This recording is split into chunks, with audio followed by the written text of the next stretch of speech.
Salut tout le monde et bienvenue au Jardin de la Tine pour ceux qui ne connaissent pas, mais pour les nouveaux, bienvenue, vous êtes les bienvenus. Je vous propose aujourd'hui qu'on fasse un tour de jardin, qu'on fasse un petit peu le point sur ce qui va pas, hein. Il y a des choses qui vont pas. La sécheresse nous a tous atteints, donc il y a quelques catastrophes dans mon jardin. Mais bon, voilà, ça fait partie de la vie du jardin justement.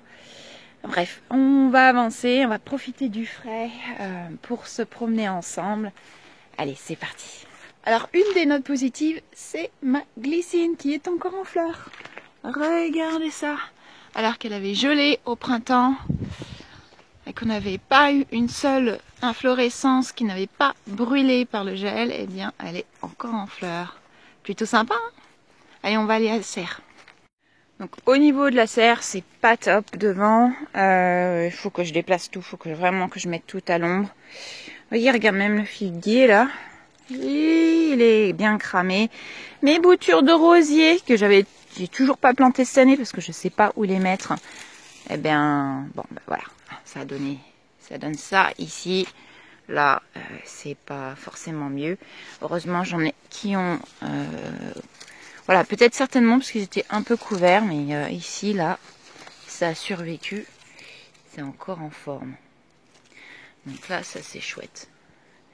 Voilà, Ginkgo biloba qui n'a pas été planté parce qu'on n'est pas d'accord avec Marc où le planter. Parce que c'est un gros arbre et qu'on n'a pas la place pour mettre de gros arbres. Donc bon, il est encore là. Autrement, dans la serre, tout a l'air d'aller bien. Regardez-moi mon pied de piment. Si vous avez suivi mes vidéos, quand même, ce pied, il a 3 ans. 3 ans. Donc, voilà. Magnifique.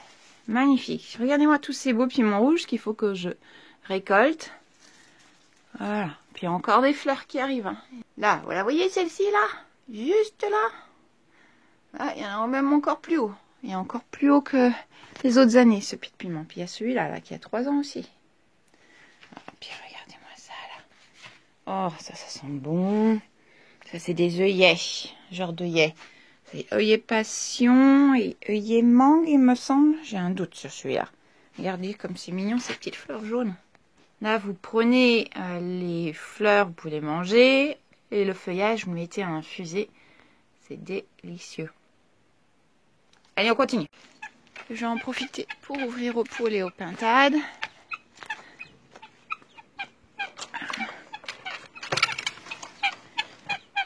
Ben oui, toc. Ah, il y a notre petit poussin qui est sorti du poulailler. Oh, je coco. T'affole pas. J'ai l'impression que même au poulailler, ça dort encore. On va les laisser tranquille.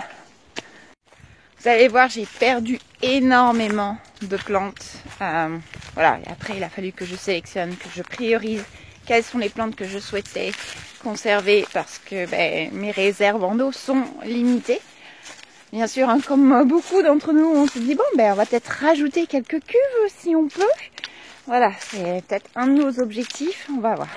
Les élébores, elles font la gueule. Voilà, mais je m'en inquiète pas. Tous les ans, c'est la même chose. Elles font raplapla, elles font tout tristounet. Et puis, elles vont se couvrir de fleurs en début d'année. Ça sera top. Là, maintenant, j'arrive au niveau de la forêt jardin. Et il y a des choses qui sont assez intéressantes. Là, ce jardin est exposé plein sud, sur une pente très prononcée. Donc, avec des ruissellements, très peu d'infiltration finalement. Et donc, les plantes sont vraiment exposées au sec. Les arbres qui ont été plantés ici, ils ont été plantés il y a 4-5 ans pour certains. Et certains souffrent du sec. Et c'est ceux-là qu'il faut bien identifier, parce que c'est ceux-là qui, demain, souffriront encore plus. Donc, je vous montre ceux qui ont marché et ceux qui n'ont pas marché. La star du show, aujourd'hui, c'est notre Eriobotria japonica qui va faire de délicieux fruits. Alors là, il est encore trop jeune. Mais Eriobotria japonica, je vous le recommande. Si vous aimez en plus les côtés un petit peu exotiques, il est parfait. Alors regardez on sent la douleur de mon poivrier du Sichuan. Regardez-moi ces jolies baies. Je me pique au passage. Regardez-moi ça. Alors il faut savoir distinguer vraiment des arbres qui sont en train de mourir, des arbres qui sont en train de se protéger du sec. Le Xanthophyllum ici, il se protège du sec. Ses feuilles, comme ça, voilà, ça veut dire qu'il a un stress hydrique, hein, qu'il a quand même soif, mais c'est aussi un moyen de se préserver. Il va tourner les feuilles vers le bas pour être moins exposé au soleil. Je m'inquiète pas pour lui. Non, non, je sais qu'il est capable de résister. On va pas l'arroser, donc ça va bien se passer. Vous voyez, même les espèces endémiques là, celles qui sont locales, le sureau, ben pas top, hein. On va pas faire beaucoup de gelée ou de sirop de sureau avec ces baies. Pas grand chose. C'est vraiment très sec. Par contre, les pruneliers, hein, Prunus spinosa, pas de souci, ça pousse bien, ça pousse bien. Là, c'est pareil, on est dans le verger, on voit que ça souffre, c'est un petit pommier claps. Bon, là, le prunier, ça c'est un prunier qui était issu de marcotte aérienne. On va y aller faire un tour tout à l'heure, hein, au marcottage aérien, vous allez voir ce que ça donne. Donc, bah, voilà, ça a l'air de bien aller pour lui. Le figuier derrière, là-bas, tout va bien. Voilà. Bon, après, il y en a d'autres. Celui-ci survit. Ouais, il n'y a pas grand-chose. Hein. Celui-ci n'a pas survécu. Du tout. Là, il n'y a rien. Et puis, il y en a d'autres là-bas, là-bas. Bon, ben, je savais, hein. Je savais, je découvre pas. Mais bon. Et le cognacier, donc issu de marcottage aérien que vous avez vu dans ma vidéo, lui aussi on voit, hein, ça retombe. Mais bon, je m'en inquiète pas non plus. C'est vrai qu'il souffre plus parce qu'il a été bien grignoté à la base par les chevreuils. Voilà. Bon, c'est pas... Voilà, on fait avec. Hein. On fait avec, je sais pas vous, mais on peut pas être partout. On a un grand jardin. Et pas beaucoup de temps entre les mains. Ici, tout a l'air de bien aller. Voilà les petits ballots de pollen sur la patte, surtout quand elles rentrent là. Vous les voyez?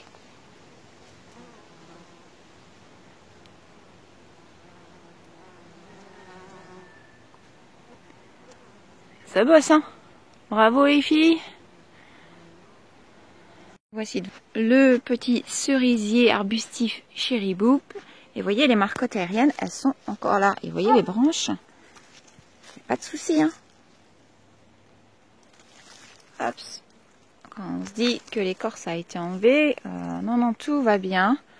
On va donc attendre plus tard. On n'a même pas arrosé. Je pense pas que Marc ait mis quoi que ce soit d'eau. Ça a l'air de bien se passer. Et vous verrez, c'est la même chose au niveau des grands fruitiers. Notre gagnant de la forêt jardin, c'est notre Assiminia triloba, notre Popo. Par contre, voilà, toujours pas de fruits, mais bon, ça viendra, il faut un petit peu plus de temps. Les figuiers, les pêchers, tout va bien. Les jolies pêches là, elles sont assez grosses cette année, ça c'est chouette.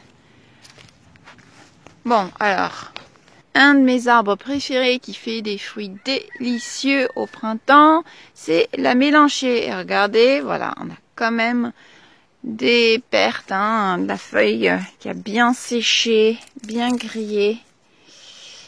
Bon, mais ça en sortira lui aussi, pas de souci. Mais c'est peut-être celui-là qui a le plus souffert sur l'ensemble du jardin. Et les petits fruitiers aussi, tout ce qui est cassis, groseillier.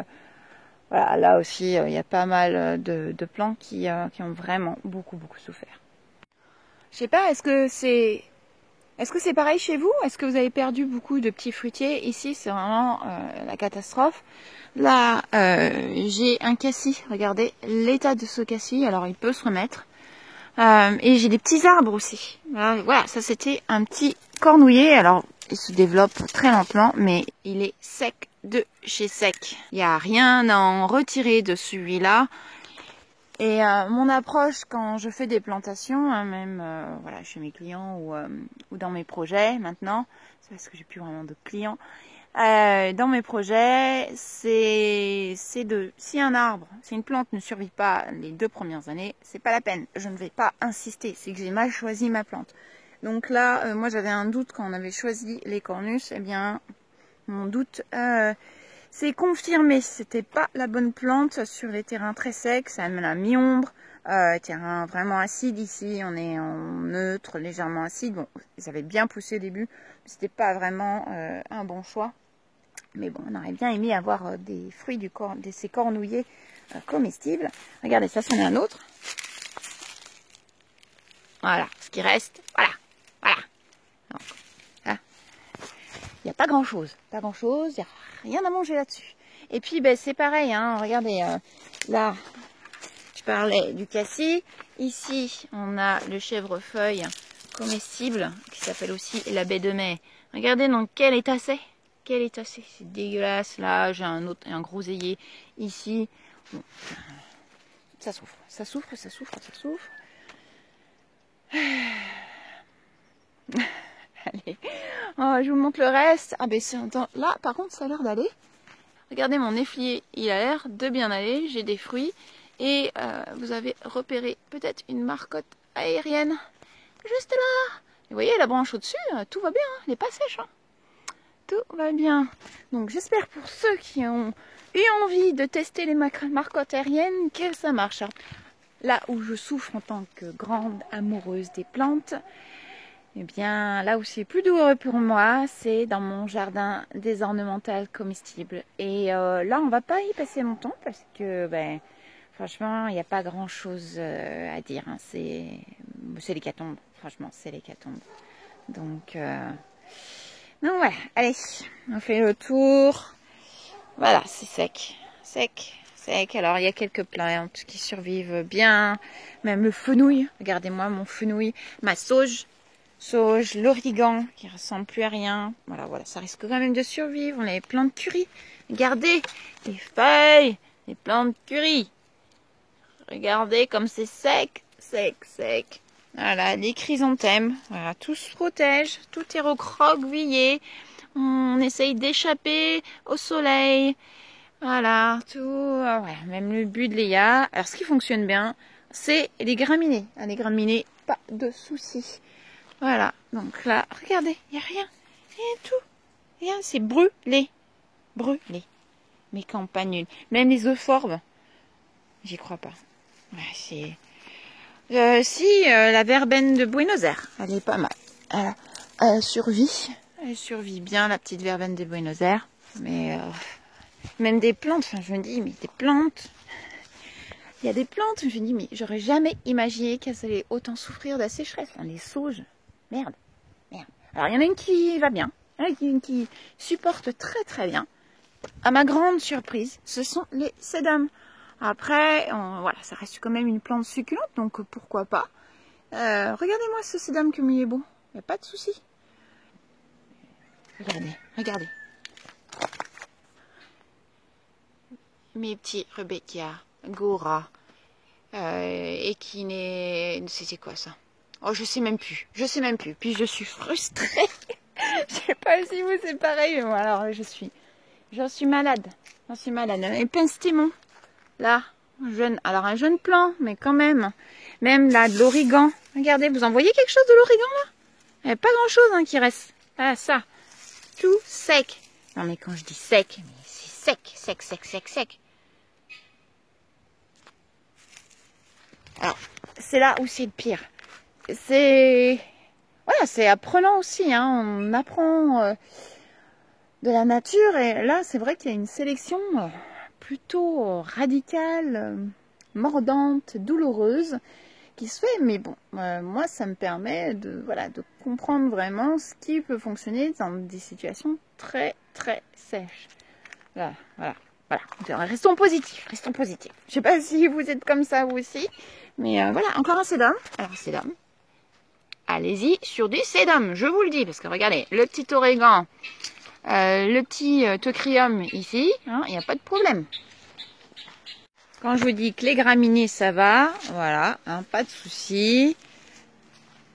On est sur de la bonne résistance. Les feuilles sont quand même beaucoup plus... Elles se recroquevillent quand même. Je ne sais pas si vous voyez, elles sont très très fines. Donc ça se protège aussi du soleil. Alors, un autre sédum. Ici, tout va bien pour les sédums. Vous êtes les championnes. Voilà, le féjoie. Mort, celui-là. Bon, alors ceux qui supportent mieux, c'est ceux qui sont à la lisière, donc un peu plus à l'ombre. J'espère que vous voyez celui-là, là, un petit peu.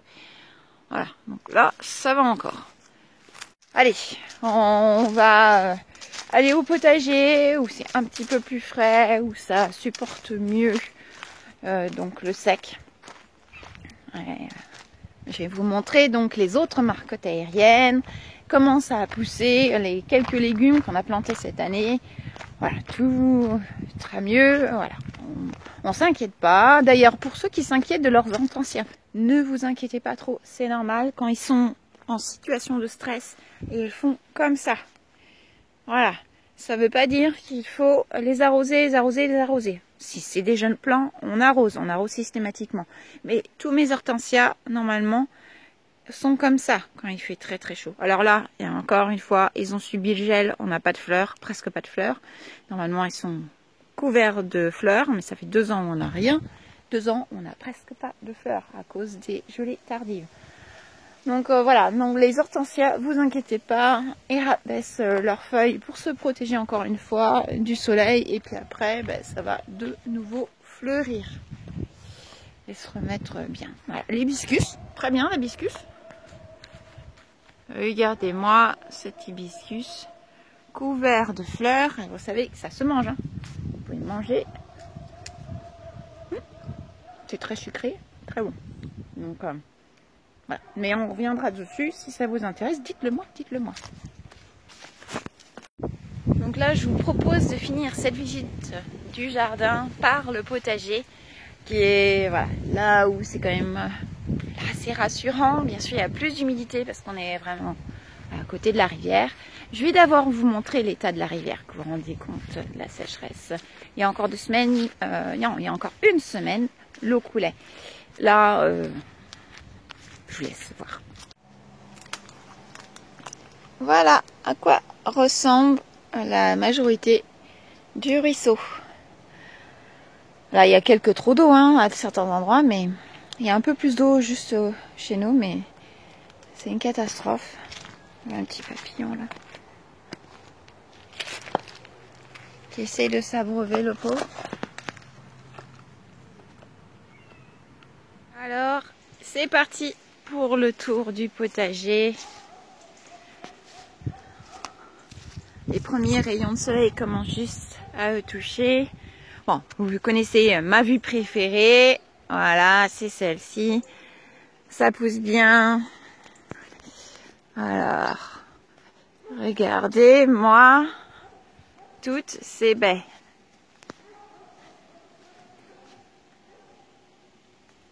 Ça, c'est génial.